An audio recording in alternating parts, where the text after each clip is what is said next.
And we are live here from the Slim Vision Radio Show, where it's a question being talked about, and it's let's talk about it. They want to bring it up. Let's discuss it. Now, Greg Champ Davis. Okay, he's a New Orleans fighter. He's a boxer, professional boxer.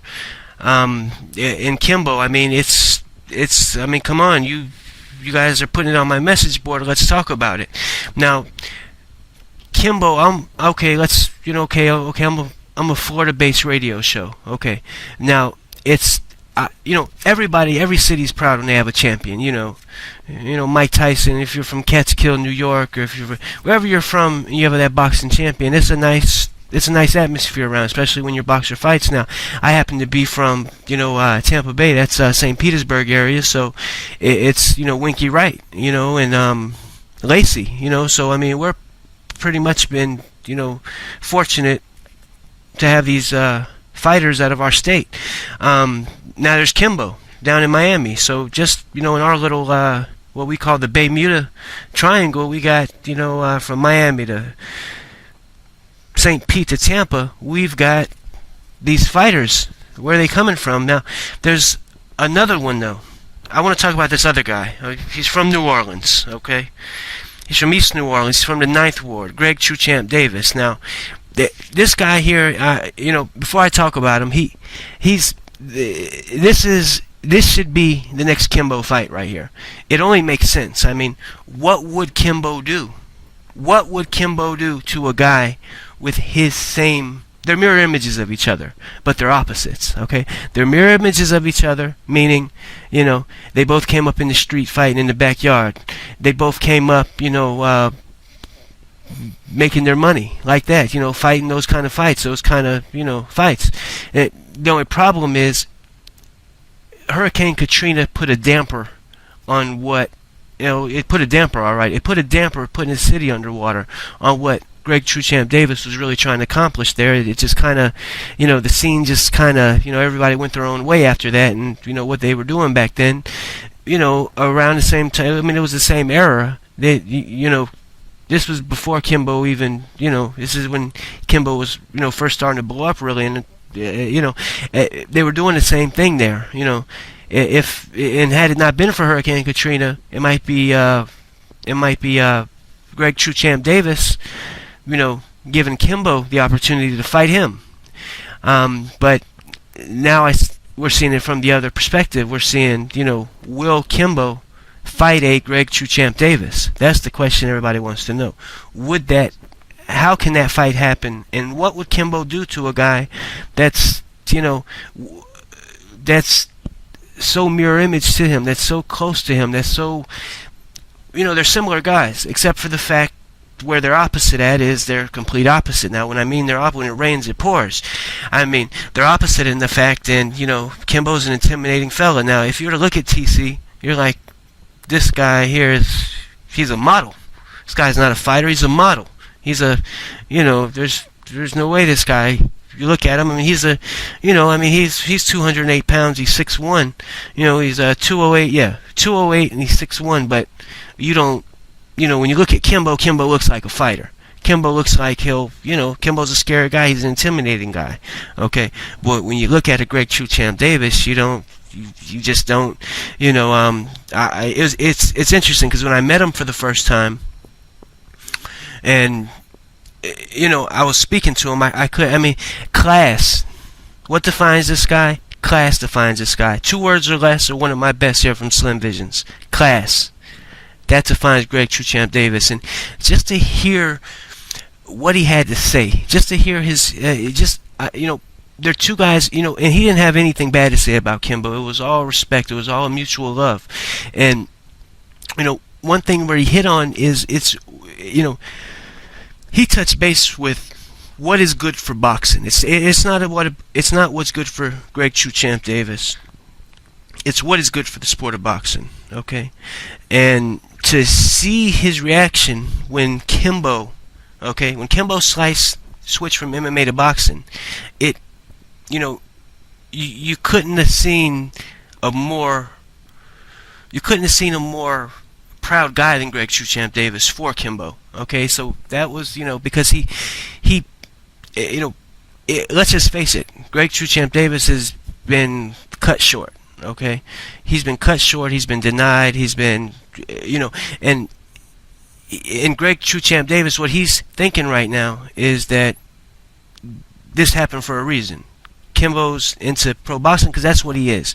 When I remember speaking with him while Kimbo was an MMA fighter, and he was just shaking his head. He was like, this guy's passionate about the game. He likes fighting. He doesn't need to be in there with them MMA fighters. He's a boxer. This is, that's where the man's heart at. This is, how the man came up is pound for pound knocking your head off. This is, so I think True Champ was kind of, he didn't really admire the whole boxing thing. I mean, the whole MMA thing from Kimbo. He was like, this man needs to get into boxing, okay? Because that's what he does. That's where his heart is. So I think when Kimbo, became the professional boxer, True Champ just started, I remember, I still had him in my phone from an earlier conversation when we were when I had him on the radio show. Now, I think Greg True Champ Davis feels now that he might have an opportunity now. He's not going to get denied no more from all these fighters because he feels Kimbo is Kimbo doesn't run from fights. Kimbo, if there's money on the table, he said Kimbo's a go-getter, and I was surprised to hear all this, because I'm thinking to myself, why does this guy want to fight Kimbo? And it only made sense. It only makes sense. It's something that the fans deserve. It's something boxing. It's something boxing. It's got to happen to boxing. Boxing is not. If you ask me, boxing it's not what it used to be. Who are the champions? Where are the champions? Where are they at? Who are they? And it's just so. It's just so I these days that there is no. It's not about the sport anymore, and that's what True Champ and Kimbo, I think, they're so passionate. Both of them are passionate. Kimbo, he comes across intimidating. That's what he does in his opponents. He intimidates his opponents. Okay, that's his style.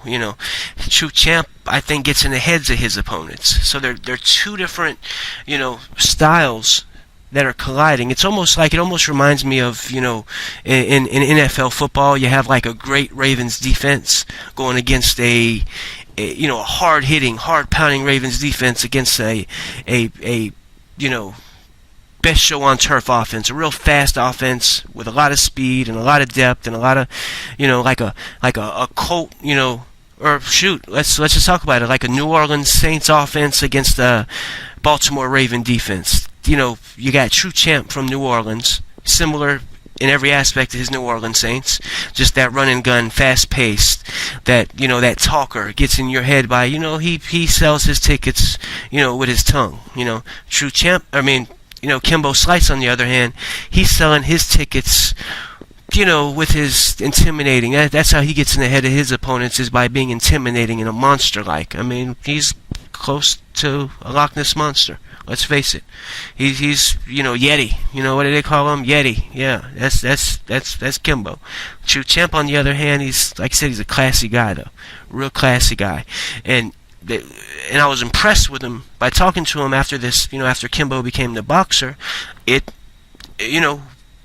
that's what we need to make happen here. Like I say, that's what we need to make happen right now is this fight. We got to get this fight.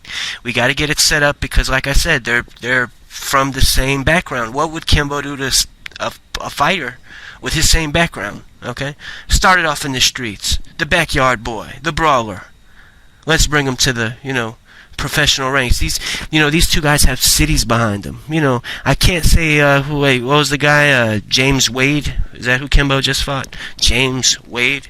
Okay, I can't say James Wade had a city behind him. Okay, I can't say that he had a city backing him like True Champ Davis has. Okay, Greg True Champ Davis is the truth.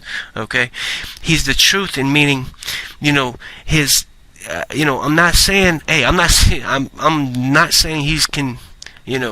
Beat Kimbo, but I am saying that he's gonna fight back. Okay, he's gonna fight Kimbo. He's gonna hit Kimbo, and Kimbo's gonna hit him. Okay, they're gonna go blow for blow with each other. Okay, it's not gonna be one of those, Kimbo runs from the other side of the ring screaming and the guy falls down. And I kind of just think that, I'm from Florida. I am from Florida. I'm FLA. I'm from the Tampa Bay area. FLA. I'm from the Tampa Bay area. I'm surrounded by the best. Okay, I'm surrounded by best of the best. The Winky Wrights, the Lacey's, Kimbo Slice. I'm surrounded by the best of the best. I just feel this guy from New Orleans I feel he's being cut out of the equation. People want to bury him. They want to bury him along with his city and say he doesn't exist, and they're trying to write him off. And that's not fair, people. That is, you got to go to what's fair, and that's why this True Champ Davis was probably more happier than the fans were when Kimbo became a pro, because he figured, okay, this guy here can relate to me. Kimbo can relate to me, is what Greg True Champ Davis was thinking. He's going to give me a chance to fight him. He's going to, and like I said, it's not about I with True Champ. It's about the sport of boxing. It's the passion. It's the heart. And these are all things that he had to say about Kimbo that, Kimbo has. He said he it's his passion. And that's one word that describes True Champ, is passion. Passion, the word passion and love and heart. Okay? And if I had, like I said, if I had to define True Champ in 2 words or less of one of my best, it would be class. Okay? This Greg True Champ Davis, I want to see the fight because personally, is he up to it? Is Greg True Champ Davis, we're asking, hey, will Kimbo fight, will Kimbo fight Greg True Champ Davis? But will True Champ Davis fight Kimbo when it's all said and done? And the only reason Kimbo would deny a fight like this, here's what it comes down to. Kimbo, my message to you right now, clear, cut, and dry as this, Kimbo Slice, from Slim Visions, okay? Slim Visions is asking you this. This is my question to you. Okay, my question is, will you fight 50 boxers that you just, without a question, know you can go in there and beat in the first round in under 20 seconds? My answer to you is, Kimbo, I think you will, okay? I think you will. Or would you fight one boxer that you can beat probably, okay? But it's going to take you a few rounds to do it. And it's going to, you're going to get a cut. But you're, in the end, you'll probably come up on top. That's what I don't know about you, Kimbo. And I don't know if it's you or the people setting your fights, okay? Are they setting your competition to just, let you just beat up on somebody, or because like I say, there was a time, and I don't know if you still are. I'm wondering that right now, but like I said, it's not. You're just there. Kimbo's just there to fight whoever they put in his face. Will they put Greg True Champ Davis in his face? Is the question, and it is a question that needs to be answered, because that's what the fans want to see. It's what they're. And I feel it's coming. It's coming. That fight is coming. Okay, that fight is coming. But if Kimbo, and True Champ was forever. When I started talking about Kimbo, he just, I was talking. Well, I don't know if he'll, because I was questioning Kimbo. Okay, I was questioning Kimbo. I'm like, I don't personally, and I told True Champ this. I said, hey, I don't know if they'll set Kimbo up in a fight where the guy will actually fight back. Okay? And True Champ said bullshit. He said that man's passionate about what he does, and he'll fight anybody. And if the money's on the table, he'll fight me. And so I was trying to sly Kimbo on the low just to see if I could get some negativeness out of True Champ, and I couldn't. He's so that's defines what kind of guy he is. He's a classy guy, and it's a guy that Kimbo needs to fight to just prove to me. It's all prove to Slim Visions, Kimbo, that you'll fight a guy who will fight you back. That's all. Fight a guy who will fight you back. And I'm not saying that you don't fight anybody. Well, you don't fight anybody who I feel personally who's just a deserving. Somebody fight somebody who deserves it. New Orleans is still in the rebuilding stage. Okay, they're still in the rebuilding stage. Do something. I mean, don't forget what Hurricane Katrina did. Hit Miami, and then where'd it go? To New Orleans. Let's bring that kind of disaster to the ring. Let's bring a New Orleans native and true champ Davis from the 504 from the 9th Ward, and let's put him against a 305 Miami boy. And let's bring that Hurricane Katrina disaster back. Yeah, this hurricane struck both y'all cities. Now let's let both those cities, boxers, fighters, go head to head. Combat. You feel me? And we're live here from the Slim Vision Radio Network, where it's 2 words or less, one of my best. That's what we do here. And we're gonna be continuing on this topic, because this fight, I want to see this fight take place. I want to see this fight happen. I want to be able to say, I'm from Florida, Kimbo. I'm from Florida. I want to be able to say without question, hey, Kimbo fought who it is, that he fought. Not who he wanted to fight. Somebody, called Kimbo out. And I'm not saying True Champ Davis called Kimbo out, but in Greg True Champ Davis's mind, Kimbo's about True Champ's happy because he feels like Kimbo is the only one who will give him a fight, considering the circumstances. So, that's clash right there, because as far as Greg True Champ Davis is concerned, he wants Kimbo to keep winning, because that's the only shot he's got at, getting a fight. So I mean, and that says a lot, because it's not like you say, oh, I want him to lose. This man, I mean, it's and overall, in talking to TC, I'm gonna get him on the radio show. We're gonna hear from him. But in the meantime, we're just gonna, I'm gonna cut it short right now. You can